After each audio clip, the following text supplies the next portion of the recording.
Gebraut nach dem bayerischen Reinheitsgebot. Brewed according to the Bavarian purity law. Have you ever heard of the German beer purity law? Or as the German word says it, Reinheitsgebot.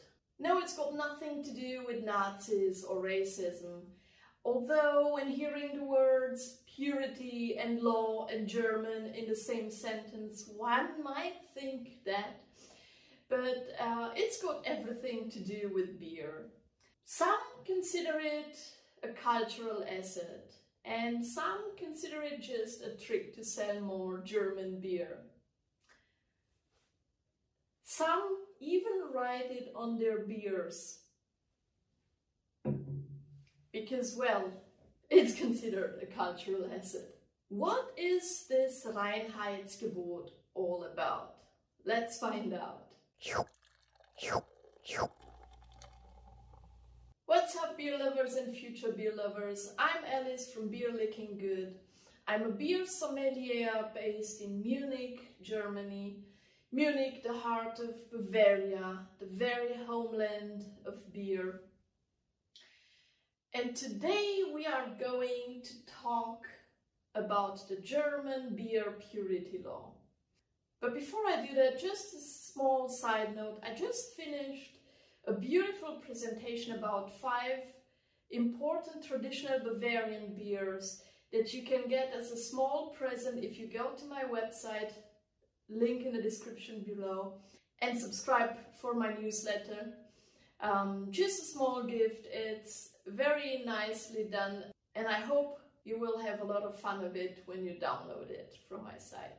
Okay, so the German purity law. So it started as a Bavarian beer purity law. It started around 1100 and something, so it is almost 1 millennium. So we are actually talking about Bavarian beer purity law.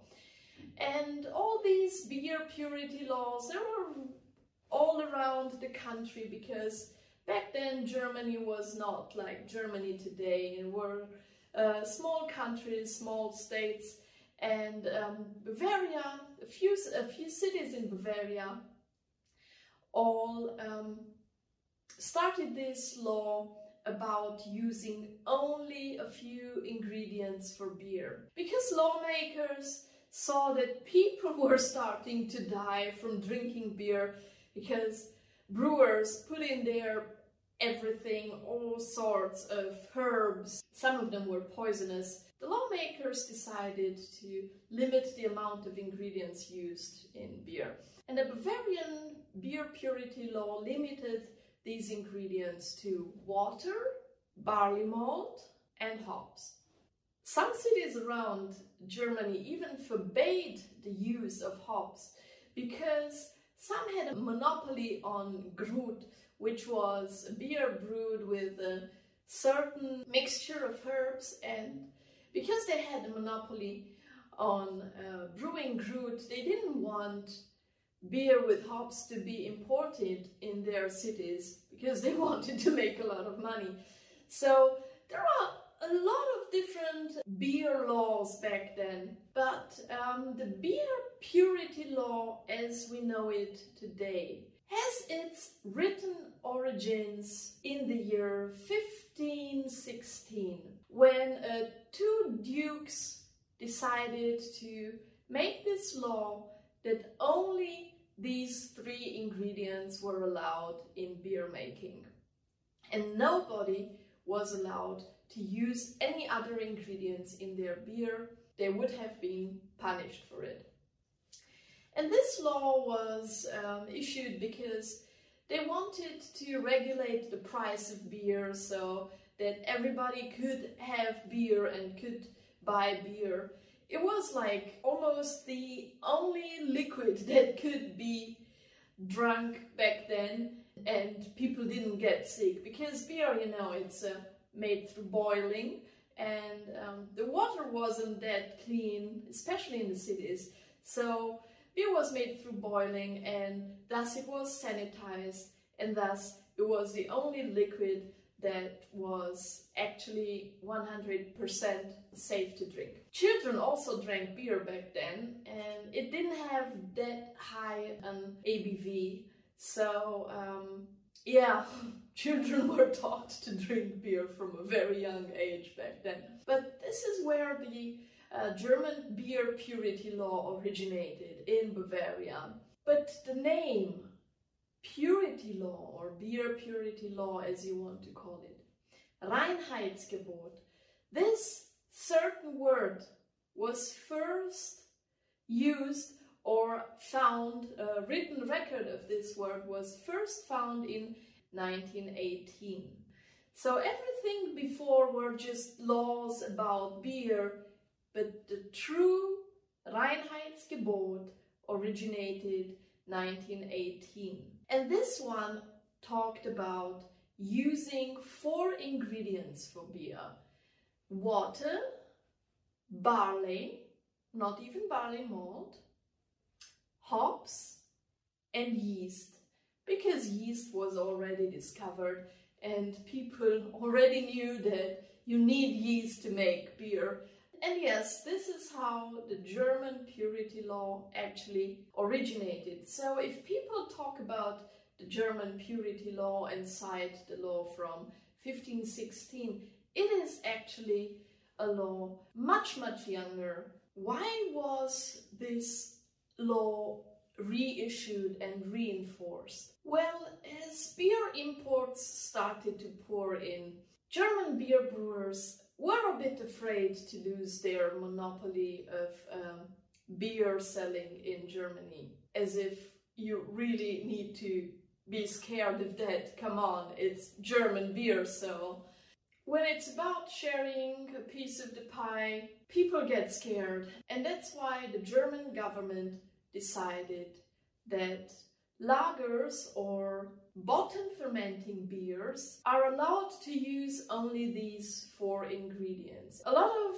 European lagers, most of European lagers only use these 4 ingredients, but there are some lagers that also use rice or corn or both of them to make the beer taste lighter. Most of American lagers drank in the United States are made with additional cereals or also corn and rice. So this was a German purity law. It still is the German beer purity law.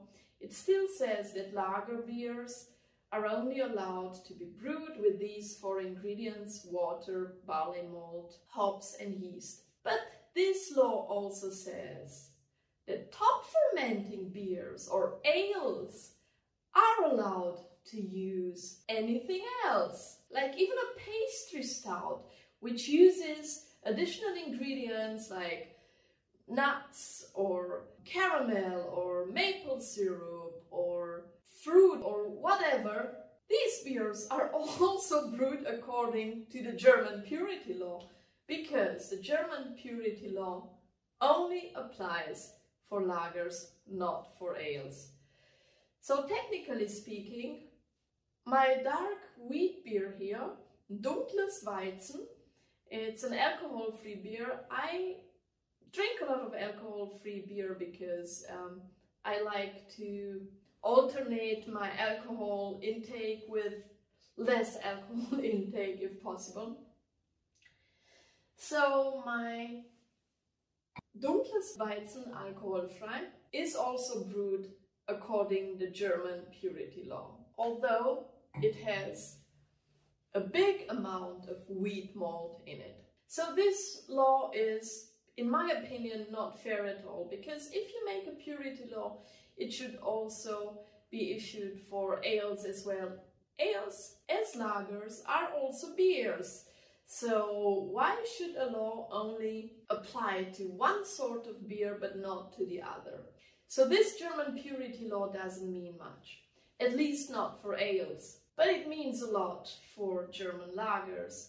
It means that we have a wealth of hops and barley malts, which German brewers, creative brewers, can use to make all these delicious helles and dunkles and pils and bock and doppelbock. All these kinds of lagers that are ingrained in the German beer tradition, and they can manage to turn many of us into enthusiastic German beer lovers. I'm not much of a pale lager lover, but there are other traditional Bavarian beers that are also lagers, which I absolutely love. And if you want to learn more about these, just go to my website. As I said, link is in the description below. Subscribe to my newsletter and you'll get this wonderful ebook about 5 traditional Bavarian beers. So this is the end of our little trip through German beer history, and if you liked it, please subscribe my channel if you haven't already. Hit that notification bell and give me a thumbs up for this video. That's it for today. See you next week. Cheers!